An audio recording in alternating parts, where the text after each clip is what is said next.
Six path of pen. मैं जानता हूँ आप सबने नारुतो दिखा है और आपको पेन कौन है ये भी पता होगा। पेन इन दो चीज़ों को रिप्रेजेंट करता है। पहला कि ये पेन नारुतो शिपुडेन में इंटरनेशनल टेररिज्म ऑर्गेनाइजेशन अकात्सुकी का लीडर है, जो नारुतो सीरीज के सबसे खतरनाक और पावरफुल विलन्स की लिस्ट में आता है। दूसरा कि सिक्स पैथ ऑफ पेन ये एक आउटर पार्ट जुत्सु है जो सिर्फ रिन्नेगान के मोरा पोजेस करने वाले ही यूज कर सकते हैं। तो रिन्नेगान को हमने सबसे पहले पेन को ही यूज करते हुए देखा था। पेन की जो बॉडी है उसे एक्चुअली नागातो ही कंट्रोल कर रहा होता है। तो अगर हम नागातो के पास्ट को देखें तो नागातो ये जिराया का स्टूडेंट था और चाइल्ड ऑफ प्रोफेसी भी था, और नागातो का पूरा चाइल्डहुड ट्रेजेडी में गया है, इसलिए नागातो ने नो पेन नो गेन की पॉलिसी को बहुत मानता था। जब याहिको की डेथ हो जाती है तब नागातो का पॉइंट ऑफ व्यू एकदम बदल जाता है। तो सिक्स पैथ ऑफ पेन की स्टोरी यहीं से शुरू होती है। Six path of pain use करने के लिए यूजर को रिन्नेगान के साथ साथ एक अच्छी ब्लड लाइन का होना भी जरूरी था, और नागातो के उजुमाकी क्लैन होने से वो एकदम परफेक्ट था। यही सोच के मादारा ने अपनी आइज रिन्नेगान नागातो में इम्प्लांट की थी।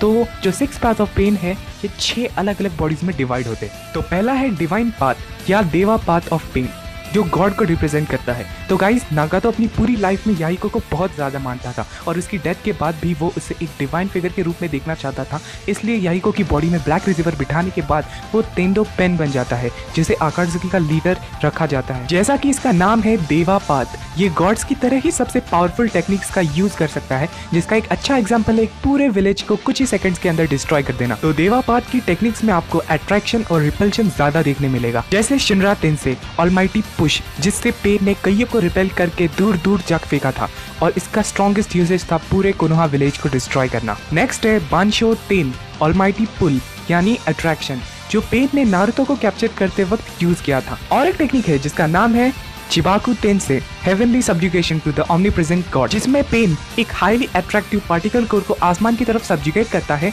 जो उसके कांटेक्ट में आने वाले हर ऑब्जेक्ट को एक दूसरे में कन्फाइन करते हैं। इस टेक्निक का यूज नागातो नारुतो के बीस्ट फॉर्म को कैप्चर करने के लिए यूज करता है। तो एक और बात है कि ये देवा पाथ निंजुत्सु अटैक को भी रिपेल कर सकता है। तो इस पेन को सबसे स्ट्रॉन्गेस्ट पाथ ऑफ पेन कहा जाता है। फिर आता है एनिमल पाथ ऑफ पेन या चिकुशोदो, जिसकी पावर होती है कि वो ब्लैक रिसीवर के किसी भी एनिमल को समन कर सकता है, और वो एनिमल बिल्कुल भी नॉर्मल नहीं होता। आपने अगर जिराया वर्सेस पेन फाइट देखी होंगी तो आपको पता ही होगा कि उन एनिमल्स को हराना कितना मुश्किल होता है। तो अगला है ह्यूमन पाथ या निंगेंदो। जैसा कि इसका नाम है ह्यूमन पाथ, ये इंटेलिजेंस का प्रतीक है। ये जब किस ह्यूमन से मेमोरीज और इंटेलिजेंस एक्सट्रैक्ट करता है तब उसके साथ उस ह्यूमन का सोल भी बाहर आ जाता है, जिससे उसकी मौत हो सकती है। अगला है असुर पाथ या शुरादो, जिसका मतलब है डेमी गॉड या राक्षस, जो सिर्फ डिस्ट्रक्शन ला सकता है। इस पेन के अंदर काफी सारे डिस्ट्रक्टिव एलिमेंट्स होते हैं जो क्लोज रेंज में भारी नुकसान देते हैं। आपने पेन वर्सेस काकाशी फाइट तो देखी होंगी और आपको इससे काफी सारी चीजें पता भी चली होंगी। तो अगला है हेल पाथ या जिगोकुदो। तो जैसा कि इसका नाम है, ये एक स्पेशल समनिंग कर सकते हैं। ये गॉड ऑफ हेल को समन कर सकता है, जिनका मेन पर्पस है एक्सट्रैक्शन।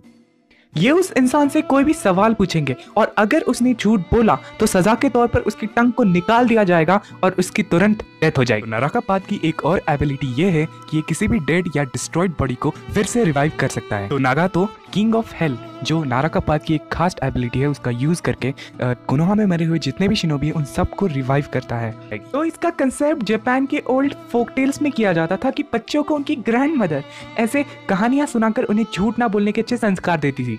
और हमारा आखिरी पाथ, जिसे देवा पाथ के बाद सबसे ज्यादा खतरनाक कहा जाता है, वो है प्रेत पाथ या गाकिदो। ये एक ऐसा पेन है जो कॉम्बैट फाइट में देवा पाथ के क्लोज कवर रेंज में रहता है। इसकी एबिलिटी है कि ये किसी भी निंजुत्सु को एब्जॉर्ब कर सकता है बिना उससे इंज्योर हुए। तो ये पेन जिराया की मौत की वजह भी है, क्योंकि जिराया का रासेंगन जो सबसे स्ट्रॉन्गेस्ट निंजुत्सु की लिस्ट में आता है, उसको भी इसने एब्जॉर्ब किया था। और नारुतो वर्सेस पेन की फाइट में भी ये एक बड़ा ऑब्स्टैकल था, जिसे हराने के लिए नारुतो को ताइजुत्सु और नेचुरल एनर्जी यूज करनी पड़ी। तो यार, ये सब थे सिक्स पैथ ऑफ पेन। इनका कंसेप्ट बुद्धिज्म के सिक्स रियल्म ऑफ रीइंकार्नेशन से लिया गया है। आप इनके संस्कृत वर्डिंग से तो समझ ही गए होंगे। तो अगर आप लद्दाख, थाईलैंड या तिब्बत जैसे हिस्टोरिकल प्लेसेस को विजिट करते हैं तो आपको इनकी अच्छी इंफॉर्मेशन मिल सकती है। तो यार, ये सब था सिक्स पैथ ऑफ पेन के बारे में। तो नागातो के बाद भी सिक्स पैथ ऑफ पेन के यूजर्स आते हैं, जैसे कि ओबितो, सास्के और मादारा, लेकिन उनको उतनी ज्यादा टेक्निक्स यूज करते हुए हमने नहीं देखा है। तो जैसा कि हमने फोर्थ शिनोबी वर्ल्ड वॉर की स्टार्टिंग में देखा था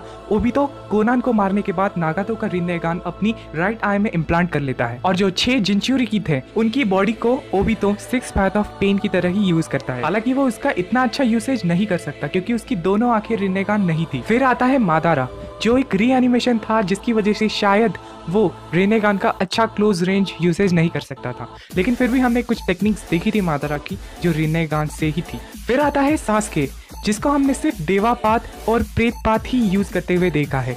अब हमें नहीं पता कि बोरुतो सीरीज में वो सारे 6 के 6 पाथ ऑफ पेन वो यूज कर भी रहे। तो यार चाहे कोई कुछ भी कहे, लेकिन pain arc one of the best mysterious thriller और सुपर पावर आर्क था जो मेरे ख्याल से सभी को पसंद आया होगा। और क्यों ना आए, इसकी कंसेप्ट इतनी इंटेंस और सोचने पे मजबूर कराने वाली है कि आप इससे कनेक्ट हो जाते हैं। मैं जानता हूँ आप में से काफी लोगों को ये सब पहले से ही पता है, लेकिन ये कंसेप्ट रिफ्रेश कराना भी जरूरी था। तो guys that's all for today.